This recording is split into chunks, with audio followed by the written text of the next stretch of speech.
Newsmax TV's post-debate special continues. Welcome back. I'm J.D. Hayworth. Tonight's debate was supposed to center on the economy.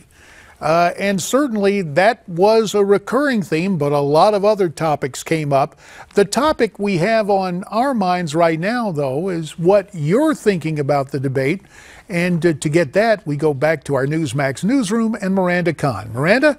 Thanks, JD. We're going to get to what's trending on Twitter, but first, let's tell our viewers where they stand right now when it comes to tonight's GOP debate. Right now, it appears that Donald Trump and Ted Cruz are the big winners tonight. Donald Trump has 60% of your vote, Ted Cruz 21%, Marco Rubio 7%, and as you can see, John Kasich, Jeb Bush, the big losers right now with 1%. There's still time to cast your vote. All you have to do is head on over to newsmaxpolls.com and let your voice be heard. Now let's take a look at what's trending on Twitter. Talk show host legend Montel Williams doesn't think Trump did well. He's not agreeing with you. Tweeting this, Jeb and Carly won that. Trump lost significantly, the opposite of what our Newsmax poll results showed. And then we also have this one from Ronan Farrow. Carly Fiorina running Trump into the ground like he's HP. And this next tweet comes from Grover Norquist. Trump was right that every tax reform plan proposed by the Republicans on tonight's stage is better than Hillary's threatened tax hikes. There's still time to weigh in, so let us know your thoughts. Head on over to our social media sites. There you have it, newsmaxtv.com/comments, facebook.com/newsmaxtv, or at newsmaxtv, #GOP debate. Love to hear from you, and we'll have more of those comments coming up later on during our program. Back to you, JD. You know, Miranda, it's pretty interesting that you proffered a tweet to us from Grover Norquist. Well, we're just not satisfied with a tweet. We've gone out and we've gotten a hold of Grover Norquist, who joins us now from Washington, D.C. via Skype, the president of Americans for Tax Reform. Grover, it is good to have you with us here on our Newsmax post-debate special. Great to join you. I'm having a flashback because I think I've been close to that door once upon a time during my days in Congress. I know you will neither confirm nor deny that from many years ago. But listen, I just have to ask you, you put out the tweet with Donald Trump as a diplomat, being very ecumenical across the board for the GOP, saying every plan is better than what the Democrats propose. But Grover, I got to hold you to it. In your mind, thus far, who has offered the best tax reform plan among all the candidates? Well, the good news for Republicans in the country is that Trump is right, that each of these plans are better than what Hillary's talking about. But I would go further than that. They're very close to each other. They all dramatically reduce business taxes and individual rates. They all move towards a single rate flat tax. They all get rid of the death tax. They all do full expensing for business investment. If you made a list of the sort of 5 or 7 major reforms that you need, there's an agreement among all the Republican candidates that have put forward their plans in going in the same direction. And that's so different from what the Democrats had in 1992 or 2008 when Clinton and then Obama got elected, saying, let's reform health care. But nobody knew what they meant. And for a year, they futzed around in Congress trying to come up with what it was they meant. So for a Republican Party, which back in 1980 and 1990 were divided, George Herbert Walker Bush and Bob Dole weren't for lower taxes and supply side economics. Now all the Republicans are on the same page. Gotcha. Here's what we're going to do, Grover. We're having a little trouble with the audio from your Skype, so we're going to work that out and have you rejoin us. Right now, I'm pleased to be rejoined by my good friend Steve Malzberg at Newsmax New York. And Steve, it is worth noting that both Donald Trump, rather diplomatically, and Grover Norquist, they're very ecumenically talk about everybody having a good tax plan. But I'm interested.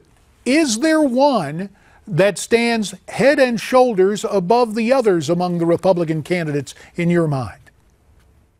To be honest with you, JD, I couldn't tell you what everybody's plan is. You know, you had Ted Cruz talk a little bit about his, for instance, and then say, go to my website. It's all there. How we'll pay for it, who exactly will benefit. But I do want to, in more general terms, say that, you know, Dick Morris was on earlier, and I love talking to Dick, and I respect the heck out of Dick. But I don't think Ben Carson did nearly as poorly. In fact, I think Ben Carson, I think people have come to realize, and I think you alluded to this, JD, in your own way a little while ago, in the previous hour, that Ben Carson reeks of honesty. He reeks of stability. He reeks of you respect him, his life story, his accomplishments. No one is expecting Ben Carson, who's never held public office or ran for public office, to get up on a debate stage and blow people away with policy and blow people away with little specifics that really no other candidate's providing either. I think Ben Carson did a good job when it came to, he talked about his tax plan, he talked about minimum wage, he talked about Syria, he talked about ISIS,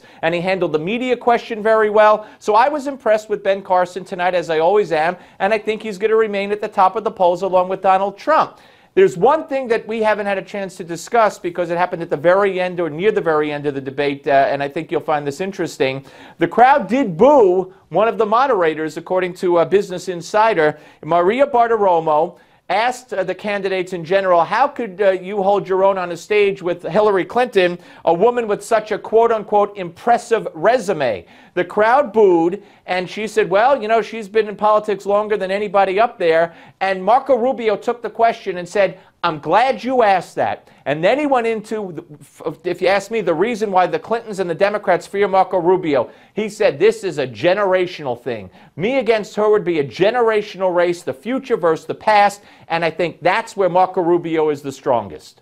Well, he certainly does come across quite well in televised debates. Don't agree with, got a few doubts about his past record, but he is very effective on stage, Steve, and I agree with you on that. Back to the topic of taxes. We won't follow the Franklin-esque equation of death in taxes, but we'll talk about new political life in taxes as we're rejoined by Grover Norquist, Skyping in from that certain special location in Washington, D.C. Now, Grover, you're very diplomatic, and perhaps that's the charter of what happens with politics.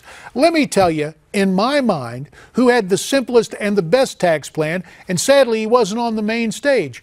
It was my friend Mike Huckabee with the fair tax. There has been such an abiding interest in the fair tax and moving away from the notion of income tax. Quite frankly, I'm surprised that Huckabee has not recaptured some of the momentum that he had back in 2008, extolling the virtues of getting away from an income tax, getting rid of the IRS, and going to a consumption tax. Why do you think there have been difficulties for Huck this time around, Grover? Well, as attractive as the ideas of taxing consumed income one time, that's what a flat tax does as well if you exempt savings and investment. But the challenge on the fair tax is, first you have to have a constitutional amendment that undoes the 16th Amendment. Because the big danger is that while trying to get rid of the income tax and put in a fair tax or retail sales tax, that there's this moment when you have both in a transition. And that if the Democrats got power or one house or the presidency during that transition period, we could end up looking like Europe with an income tax, a corporate income tax, and a sales tax, VAT. And that's, I think that's the danger people worry about. Well, there is a constitutional remedy. There is a constitutional remedy that's a 1-2 punch, and Sam Johnson and I worked on it during my days on the Ways and Means Committee, and that's setting the stage with the repeal of the 16th Amendment for the direct taxation of personal income. That's the way you take care of it. But you're saying that the hurdle legislatively you think has been what has hurt Huckabee somewhat, Grover? Well, it just makes it tougher to make the case. You can't come in and have a Republican House, Senate, and President pass a constitutional amendment. That takes 2/3 of both houses. Now you have to have Democrats agree with you. It takes 3/4 of the states. Then you have to have Democrats agree with you. So it's just a bigger hurdle than some other tax reforms. That's all. It's not impossible. It's a lot of work. Steve Malzberg, rhetorically, whoever offers it in whatever way, shape, fashion, or form, the notion of getting rid of the IRS is a surefire applause line in a Republican debate, is it not? Absolutely. And, when Ted Cruz, I believe, was the one who said it and listed it among the agencies he'd do away with, it got a rousing applause. And talking about a lot of the plans are similar. And, Carly Fiorina has the 3-page plan. And Ben Carson says everybody should pay the same percentage and get rid of all deductions. Many of them want to get rid of all deductions. Some of them, I'm unclear if that includes the mortgage deduction. And I think in some cases it does. But most of them say all deductions except the mortgage and charitable deductions. Rand Paul wanted to get rid of, he has as well a flat tax kind of proposal. So, I mean, they're similar. It will coalesce into whoever the nominee is.